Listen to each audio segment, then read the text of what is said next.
Bismillahirrahmanirrahim. Sampai bertemu kembali dengan channel Karsidi TV.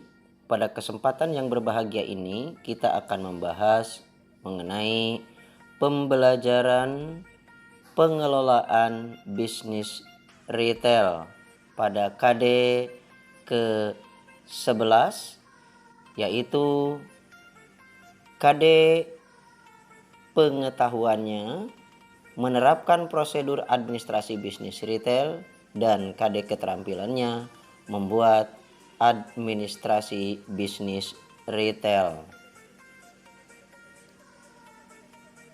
Pada KD yang ke-11 ini, yaitu berhubungan dengan sistem administrasi bisnis retail. Apa itu administrasi bisnis retail? Administrasi bisnis retail dapat diartikan dalam arti yang sempit dan dalam arti yang luas. Dalam arti yang sempit, administrasi diartikan sebagai kegiatan penyusunan dan pencatatan data serta informasi secara sistematis yang memiliki tujuan menyediakan keterangan. Adapun dalam arti yang luas, administrasi adalah sebagai kegiatan kerjasama yang dilakukan oleh kelompok berdasarkan pembagian tugas kerja dengan mendayagunakan seluruh sumber daya yang dimiliki untuk mencapai tujuan bersama. Nah, lalu apa saja yang berhubungan dengan sistem administrasi itu? Yang pertama adalah unsur-unsur administrasi. Nomor kedua adalah manfaat administrasi dalam bisnis retail. Kemudian 3, kegiatan administrasi. Nomor keempat, berkas-berkas administrasi. Dan nomor kelima, yaitu yang berhubungan dengan standar operasional prosedur atau SOP. Yang pertama dulu mengenai unsur-unsur administrasi. Unsur-unsur administrasi pertama adalah unsur kepegawaian, unsur keuangan, unsur perbankan, unsur perorganisasian, unsur tata usaha, unsur perwakilan, unsur manajemen, dan unsur tata hubungan. Nah, apa manfaat dari administrasi dalam bisnis retail itu? Yang pertama adalah resiko kehilangan. Dalam hal ini, kehilangan barang tentu saja dapat diperkecil. Karena setiap transaksi barang masuk ataupun barang keluar, hasil pembelian maupun barang keluar dapat dibukukan dengan rapi. Nomor kedua, perusahaan dapat dengan mudah menghubungi pihak-pihak lain melalui berbagai media komunikasi. Kita kan tahu bahwa media komunikasi itu sangat banyak sekali, instansi pemerintah maupun supplier. Kemudian nomor ketiga, pemilik perusahaan akan dapat dengan mudah mengikuti perkembangan perusahaannya melalui laporan hasil pencatatan administrasi tentu saja. Dan nomor keempat, memudahkan pelayanan purna jual atau pelayanan setelah terjadi transaksi jual beli kepada konsumen, karena bukti transaksi konsumen dapat menunjukkan bukti-bukti kesempatan penjualan atau kesempatan untuk mendapatkan pelayanan. Berikutnya adalah kegiatan administrasi. Kegiatan administrasi antara lain adalah mengolah, artinya memperbanyak, menyalin, atau membuat informasi menjadi lebih baru sehingga lebih berguna. Nomor kedua, menggandakan, artinya memperbanyak dengan cara alat, ya misalnya difotokopi, ya diketik, ya diperbanyak lainnya. Kemudian mengirim, artinya menyampaikan dari pihak satu kepada pihak yang lain. Dalam hal ini berarti dari perusahaan kepada calon konsumen atau sebaliknya.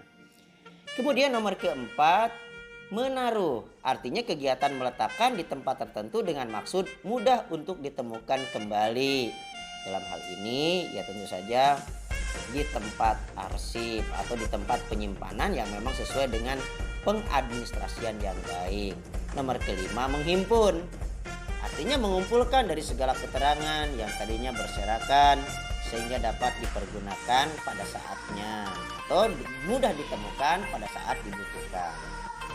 Kemudian nomor ke-6, mencatat. Artinya membukukan berbagai transaksi atau berbagai macam keterangan yang lengkap dan baik.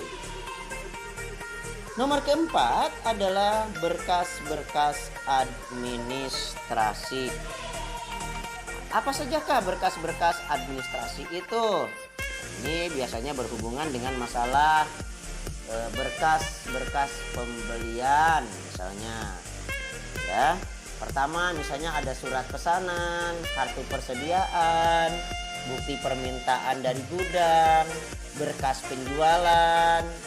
Ya, seperti apa tuh berkas penjualan itu? Ada kwitansi, ada nota, ada faktur atau invoice, ada biliet giro, ada rekening koran, ada cek, dan lain-lain yang sangat diperlukan tentu saja oleh perusahaan nantinya. Makanya perlu sekali pengadministrasian dengan baik. Ya, di sini kita gambarkan juga contoh-contoh ya, ada nota, ada faktur, ada cek, ya, ada berbagai macam bukti dari transaksi atau berkas-berkas untuk penjualan. Nah, agar administrasi itu berjalan dengan baik, biasanya perusahaan membuat standar operasional prosedur mengenai bukti transaksi ini, yaitu di bagian nomor yang kelima. Contohnya mengenai SOP penjualan tunai. Misalnya sebelum dijual, barang pesanan diperiksa terlebih dahulu supaya tidak terjadi kecacatan pada barang tersebut. Jangan sampai nantinya mengecewakan kepada konsumen. Kemudian nomor kedua, melakukan pencocokan antara invoice atau faktur yang asli dan rangkapnya atau kopinya. Kemudian membuat kwitansi sebagai tanda bukti penerimaan uang atas pembayaran dari klien atau dari konsumen. Kemudian mengirimkan barang kepada konsumen dengan cepat tetapi tepat waktu. Kemudian nomor kelima, bukti permintaan pelanggan dengan surat permintaan dari calon pembeli, dipastikan betul mengenai permintaan pelanggan ini. Jangan sampai kita nanti sangat ceroboh menerima pesanan atau permintaan dari konsumen tidak di cross check kembali. Akhirnya nanti barang bisa dikembalikan. Ya. Resikonya apa? Barang rusak, ya barang dikembalikan, yang tentu saja bisa mengakibatkan barang tidak disenangi oleh konsumen. Kemudian lakukan negosiasi atau perjanjian dan menandatangani surat perjanjian tersebut. Nah, dalam hal ini negosiasi yang baik adalah negosiasi dengan cara win-win solution atau saling menguntungkan. Tidak ada yang dirugikan di berbagai macam pihak.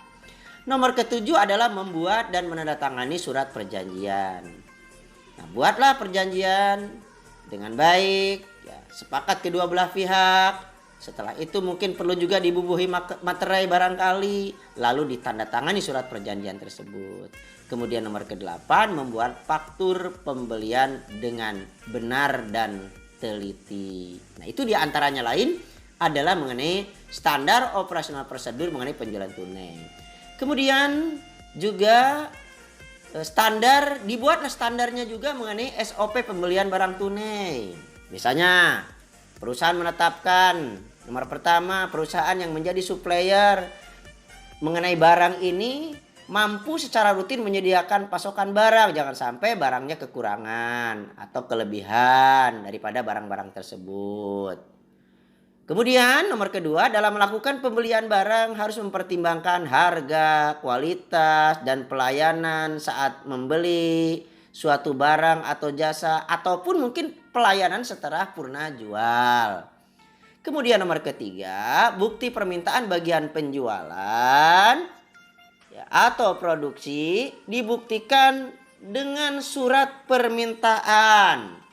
Ya, jadi tidak begitu saja kita melakukan pembelian tetapi tidak dicocokkan dengan sesuai kebutuhan. Makanya timbul nomor keempat, survei pasar. Ya, misalnya mengirimkan surat penawaran, order kepada berbagai perusahaan untuk memperoleh harga. Tentu saja harga yang baik adalah harga yang terjangkau nantinya. Kita bisa menjual murah, pasti kita mendapatkan barang juga dengan relatif murah. Ya, tidak mungkin kita mau menjual murah tetapi kita memperoleh barang untuk barang dijual tersebut adalah barang dibeli dengan harga mahal. Kan sangat rugi kalau seperti itu. Nomor kelima, pemeriksaan barang. Ya, lakukanlah oleh ahli untuk mengecek apakah sesuai dengan pesanan atau tidak. Apakah itu baik kualitas maupun kuantitas, warna, bungkus, ya merek dan lain sebagainya. Kemudian nomor keenam, melakukan pembayaran transaksi sesuai dengan prosedur pengeluaran kas. Ya, jangan sampai pengeluaran kas menjadi tidak terkendali. Makanya ada prosedur-prosedur tertentu yang diberikan oleh perusahaan. Nah, itulah pentingnya administrasi. Nomor 7, buat juga surat pesanan. Ditandatangani oleh kepala bagian pembelian atau oleh direktur utama perusahaan. Langkah berikutnya, membuat perjanjian yang memberikan perlindungan terhadap barang yang diberi. Misalnya, apakah ada asuransi, apakah ada garansi, ada jaminan bahwa barang-barang tersebut adalah aman dan lain sebagainya. Nah, berikutnya, bagaimana SOP mengenai penjualan kredit?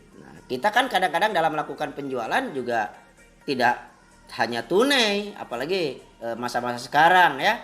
Tentu saja penjualan kredit juga masih booming ya, masih dilakukan oleh perusahaan-perusahaan kita. Makanya standarnya dalam penjualan kredit itu, 1, melakukan survei kepada calon pembeli yang dibuktikan dengan formulir bukti survei yang terisi lengkap. Kemudian nomor kedua, membuat persetujuan dari manajer bagian kredit. Nomor ketiga, pesanan pelanggan dibuktikan dari surat permintaan pembelinya. Nomor keempat, negosiasi dapat dibuktikan dari adanya notulen atau catatan-catatan pada saat bernegosiasi. Nomor kelima, surat perjanjian dibuat sesuai dengan standar perusahaan. Tentu saja dengan susunan, bahasa, aturan, tata kesopanan dalam bernegosiasi dari perjanjian itu dan sebagainya. Kemudian membuat invoice atau faktur, nomor keenam. Kemudian nomor ketujuh, mengirimkan barang yang dijual dengan cepat kepada konsumen sebagai pelayanan yang sempurna. Tetapi bukan berarti terburu-buru dan gegabah. Makanya lengkapilah dengan dokumen-dokumen. Nomor kedelapan, aplikasi kredit dibuat oleh calon pembeli. Bagaimana dia cara melakukan pembayarannya? Ya, tentu saja yang disetujui oleh kita. 9, memeriksa formulir aplikasi kredit apakah sesuai dengan bukti-bukti yang diperlukan atau tidak. Kemudian nomor 10, buat keputusan apabila ya dilakukan proses penjualan, namun apabila tidak dikembalikan kepada calon pelanggan. Kemudian juga ya demi tertibnya administrasi perusahaan adalah SOP administrasi uang kas. Ya, ini ya, sebagaimana waktu kita di kelas 11, ya, bisnis retail kelemahannya diantaranya adalah tidak memiliki administrasi masalah keuangan. Sehingga uang lenyap atau habis tidak terasa karena tidak ada administrasi. Nah, untuk menanggulangi hal tersebut, makanya perusahaan-perusahaan melakukan pembukuan dengan adanya standar operasional prosedur mengenai administrasi uang kas. Caranya bagaimana? 1, Mencocokkan antara bukti pembelian yang dibawa supplier dengan rangkapnya. Apabila cocok, ambil bukti pengeluaran uang, bisa di bank ataupun tunai langsung. Kemudian supplier menandatangani bukti pengeluaran bank. Tertib kan jadinya. 2. Pengeluaran uang dimulai dari transaksi pembelian tunai, pembayaran utang, dan pembayaran lainnya. 3. Menerima bukti transaksi atau bukti pengeluaran bank atau kwitansi yang telah ditandatangani oleh supplier. Jadi kalau belum ditandatangani supplier ya jangan diterima. Ya, berikan periksa betul mengenai bukti transaksi tersebut. Kemudian nomor keempat, memberikan cek atau uang tunai. Tetapi kalau zaman sekarang mungkin dengan cara bukti transfer dan lain sebagainya. Kemudian demi ketertiban administrasi yang lain adalah mengenai standar operasional penerimaan uang kas. Menerima uang kas juga memang ada prosedurnya. Ya apalagi ya, jangan sampai perusahaan kita dianggap sebagai perusahaan yang sembarangan saja menerima uang kas masuk. Jangan-jangan itu dari hasil money laundry dan lain sebagainya atau kecurangan-kecurangan lainnya. Maka lakukanlah SOP antara lain sebagai berikut untuk penerimaan kas. 1. Melakukan pemeriksaan bukti transaksi dengan teliti. 2. Transaksi dihitung dengan benar supaya tidak terjadi kekeliruan di kemudian hari. 4. Melakukan pemeriksaan uang yang diterima. Artinya dicek lagi uang yang kita terima itu, dihitung lagi jumlahnya benar apa tidak. Gitu. Kemudian nomor keempat, menerima uang tunai yang dimulai dari transaksi yang menyebabkan bertambahnya uang kas. Kemudian nomor kelima, membuat kwitansi atau bukti transaksi lainnya sebagai bukti penerimaan uang kas. Berikutnya bagian yang kedua di KD 11 ini adalah administrasi keuangan dalam bisnis retail. Sebagaimana kita tahu bahwa laporan keuangan sebagai wujud kinerja usaha retail antara lain adalah ada 3 secara garis besar.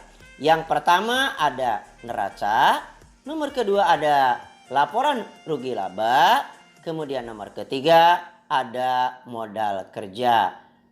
Sedangkan untuk perusahaan besar sampai ada laporan cash flow atau perputaran uang. Tetapi pada umumnya mereka dalam membuat laporan keuangan itu umum ada 3 seperti yang saya sampaikan tadi, yaitu ada neraca, rugi laba, dan laporan modal kerja. Apa yang ada dalam neraca? Biasanya dalam neraca itu tercantumlah dengan rumus H sama dengan U dan M. H artinya harta atau kekayaan, yaitu berupa aktiva lancar dan aktiva tetap. Aktiva lancar adalah aktiva atau kekayaan yang cepat bisa diuangkan dalam jangka waktu pendek. Sedangkan aktiva tetap adalah aktiva yang kalau mau diuangkan memerlukan waktu. Ya seperti kendaraan, mesin, bangunan, kendaraan, dan lain sebagainya. Sedangkan yang isi lainnya dari neraca itu adalah hutang, yaitu berupa hutang lancar dan hutang tetap.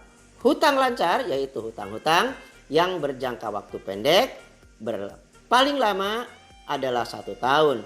Sedangkan hutang jangka panjang biasanya berada di atas 1 tahun. Atau kadang-kadang ada yang mengelompokkan utang jangka panjang adalah utang yang berlangsung di atas 3 tahun atau lebih. Nomor kedua adalah laporan rugi laba. Secara ringkas, laporan rugi laba ini terdiri daripada pendapatan, biaya. Kemudian bagian modal itu biasanya dibagi menjadi modal awal ditambah dengan laba atau keuntungan, ada modal akhir. Jadi para peserta didik sekalian, Kalau disimpulkan, disinilah pentingnya perusahaan melaksanakan administrasi, baik administrasi perusahaan ataupun administrasi keuangan, demi kelancaran perusahaannya berjalan dengan baik dan lancar. Semoga kita dapat memahaminya dengan sebaik-baiknya. Sampai bertemu di pembelajaran KD-KD berikutnya. Demikian kita akhiri. Wassalamualaikum warahmatullahi wabarakatuh.